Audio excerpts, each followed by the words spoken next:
Ah, tá. Janela. Tá aparecendo? Tá vindo, calma. Tá. Veio, sim. Tá aparecendo? Sim. Vou ler meu cronômetro. O palco é seu. Bom dia, gente. Sou o Daniel. Opa. Vou apresentar meu tema sobre ficção científica e fantasia. Como vocês podem ver, o molde do meu slide está bem parecido com o que o Lucas usava nas aulas dele. Uma imagem, o tema e uma frase. Como eu vi ali e como eu vejo meus amigos têm aí, gostam de anime, devem conhecer Steins, eu coloquei uma frase do Rintaro Okabe que diz: ninguém sabe o que o futuro reserva. É por isso que as possibilidades são infinitas. O que reflete muito sobre a ficção científica, né? Sobre o porquê ela é tão encantadora desse jeito. É que as possibilidades são infinitas e os autores desenvolver em cima disso e aumentar as especulações científicas é bem atrativo. E a imagem que eu coloquei, eu não achei o autor.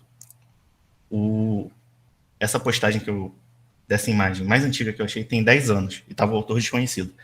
Dói o coração não dar os créditos a ele, mas aparentemente é literalmente o que seria a primeira imagem que vem na minha cabeça de ficção científica e fantasia. É um viajante espacial no meio da fantasia que seria retratada por esses soldados de cota de malha e arco, flecha, espada, e ele chegando lá numa nave toda tecnológica com sua pistola. E o que a gente já viu nas aulas do Sigur? Seguindo uma ordem cronológica e não de conteúdo apresentado por ele, a primeira ficção científica, que foi da Mary Shelley, do Frankenstein, o Edgar Allan Poe, com uma Viagem na Lua, tudo isso foi o que a gente viu lá, o Júlio Verne, que é o meu favorito dessa lista, com diversas obras, e o H.G. Wells também, que influenciou muito esse tema. Todos eles são pioneiros e começaram a divulgar a ficção científica. Fora das especulações que eles trouxeram nas próprias obras deles, que a gente também viu nas aulas do Seguro. E o que é ficção científica? A Ana comentou sobre se eu não me engano, a divulgação, mas é um gênero de ficção especulativa que traz os conceitos imaginativos relacionados ao futuro, ciência e tecnologia. Ou estuda possibilidades do futuro, ou até mesmo extrapolação da ciência ou de alguma teoria, ou até do futuro, uma sociedade no futuro. E a popularização veio no século XX, com umas revistas pulps, que eram revistas de papel barato, celulose, se eu não me engano, que provavelmente elas deviam ser feitas de baixo custo. Então, se era de baixo custo, tornou de fácil acesso, mais pessoas começaram a ver. E começou a encantar mais pessoas. Se eu não me engano, foi por volta de 1930 do século XX. E aí teve esse boom. E teve a revista Amazing Stories, que só postava ficção científica, que, pelo que eu pesquisei, ela foi muito importante para a popularização. E como eu vou falar de fantasia, quando eu estava pesquisando sobre ficção científica, eu peguei a opinião de alguns autores dessas ficções científicas, e até mesmo você pode ver que elas divergem um pouco, ficam oscilando. Enquanto um acredita que a ficção científica tem que tratar, o Asimov, que eu estou lendo agora, sobre conceitos que jamais existiram antes ou depois, o Allen ele fala sobre uma ciência extrapolada ou efeito humano extrapolado. O Humberto Eco, ele, resumidamente, falando, tem que falar de uma sociedade do mundo real ou possibilidade do nosso futuro. E o Suvin fala que tem que trazer alguma inovação ou alguma lógica cognitiva nova, alguma visão nova. E essa é a ficção científica. Eu estava pesquisando sobre a fantasia na ficção científica. E como estava bem oscilando, eu vou colocar o que eu entendi. E aí a ficção científica, ou ficção fantástica também, como é chamada. E de novo ele aqui, o Júlio Verne, que é o meu autor favorito do tema. E aí eu trago aqui um bom exemplo do que eu entendi. Aqui a gente tem o mesmo filme, não, na verdade tem o mesmo tema, só que com abordagem diferente. Os dois, como a gente pode ver, é A Viagem ao Centro da Terra, que é um filme que foi inspirado, uma adaptação do livro do Júlio Verne, só que mudou os atores, mudou alguns personagens, mas a trajetória é a mesma do livro. E o filme é o núcleo, uma missão ao centro da Terra. Os dois têm o mesmo objetivo de chegar no centro da Terra.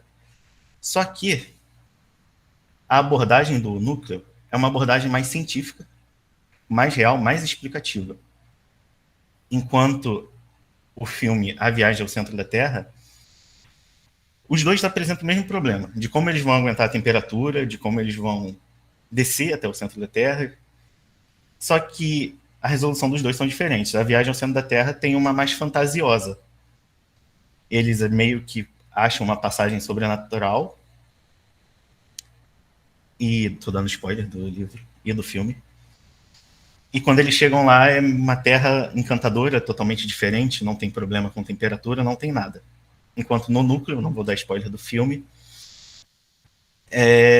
eles enfrentam esses problemas, aí eles chamam a ajuda de engenheiros para construir uma furadeira que consegue descer, tirei o fone, e suportar a temperatura e a pressão. Então essa que seria a diferença que eu considerei. Uma é mais fantasiosa e a outra trabalha mais real. E eu tive que botar esse asterístico aqui, que aquele filme A Viagem tem uma continuação, que seria A Ilha Misteriosa, o outro livro. Só que a localização ficou com o nome A Viagem ao Centro da Terra 2, A Ilha Misteriosa, que para quem leu sabe que não tem nada a ver uma coisa com a outra. Enquanto o nome original está ali do lado. E também pode acontecer de o Júlio Verne escreveu Da Terra à Lua em 1865. Provavelmente na época foi, como posso dizer, incrível. A gente lê e fala, caramba, olha como é que seria a viagem à Lua, e tratar aquilo como se fosse meio que real, entre aspas. Dá para ver também as ilustrações de como seria essa nave espacial, a janela aberta ali, eles indo, tudo aconchegante dentro. E, como eu botei ali, o contexto social da época, uma viagem à Lua com um canhão, e que o ar na Lua era rarefeito e nenhum traje espacial para suportar a pressão ou a falta dela. Eles foram com roupa de terno. O que, se a gente lê hoje em dia, sabe que é impossível. Só pode tratar isso como uma fantasia. Então, partiu de ser uma ficção científica na época para virar uma fantasia científica. E não estou dizendo que é ruim, a especulação que ele faz nesse filme é muito bom, nesse livro, perdão. E agora eu vou fazer um pulo do gato para fazer uma pequena fuga do tema, mas é para trazer o tema para a área da educação. Como eu sou da licenciatura, eu acho que eu me acho na responsabilidade de trazer um pouco de educação. O que seria isso? Eu só inverti as palavras, é da fantasia à ciência. Inspirado num vídeo do Nerdologia, do Átila Yamarino, todo mundo deve conhecer ele hoje em dia, ainda mais depois dessa pandemia, que é Dragões na Vida Real. Ele pega um ser mítico, que é o dragão da fantasia, e traz como seria pro mundo real. E só que a riqueza desse vídeo de interdisciplinariedade é gigantesca. Ele parte da origem da mitologia, fazendo estudos antropológicos de como, da onde vem a influência do dragão, de como são, de como as pessoas começaram a escrever, de onde começou. E aí ele começa a propor uma evolução da espécie, de como, se o dragão existisse, ele teria que evoluir igual foi a evolução dessa abelha, que ela teria 2 troncos para que fosse um animal com 6 membros no total. Ele faz uma análise do voo com o centro de massa, levando em consideração o centro de massa, né? de como seria possível, se ele voaria ou ele andaria no chão igual um morcego. Como o dragão teria que cuspir fogo, ele pegou também esse animal, que é um besouro, que ele expele um gás que corrói, então ele vai montando o dragão, e aí bota aqui também os órgãos, a montagem dos órgãos do dragão, como é que seriam, para ele conseguir expelir essa substância, e terminando assim o dragão real. É incrível. Então, pegar um tema da fantasia e trazer para essa eita, todo mundo entendeu. Seria bom. Ou propor até outra coisa. Como é que seria a dieta de um Transformer, ou fazer a mesma coisa de um Transformer, de um Autobot. É incrível. E aqui as minhas referências, o artigo do Maurício Pretecola sobre ficção científica no ensino, o vídeo do Átila e um vídeo do Júlio Verne da Vera Especial, completando aqui 11 minutos. E a cereja do bolo do meu trabalho. Muito obrigado pela atenção de todos, gente. Tem gente que só quer ver o caos, né?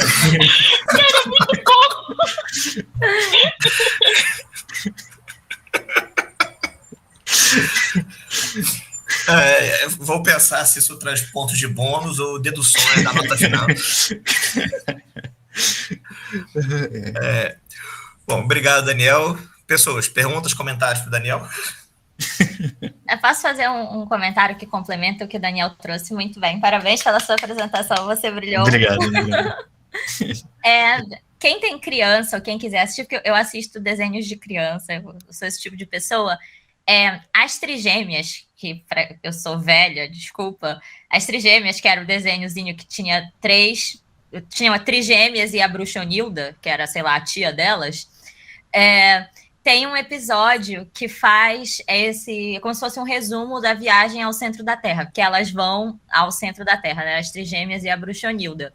E quem tem criança é um desenho muito legal, porque ele vai passando por vários clássicos da literatura. Tem Oliver Twist, tem Robinson Crusoe, e tem, tipo, contos de fadas e tal. Então, recomendo para quem quiser ver, para quem tiver criança, ou para quem é que nem eu, uma criança, e assiste esses desenhos, é uma boa. Qual é o nome? Repete o nome? As Trigêmeas, mas você pesquisa As Trigêmeas e Bruxonilda. É muito bom, gente. Vão assistir As Trigêmeas. Cara, é maravilhoso. Eu adoro esse desenho.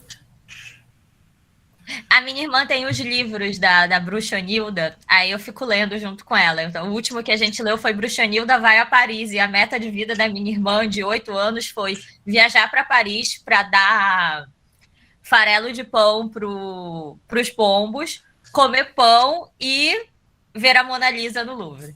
Essa virou a meta de vida da minha irmã, depois da Bruxonilda. Pessoal, mais perguntas ou comentários para o Daniel?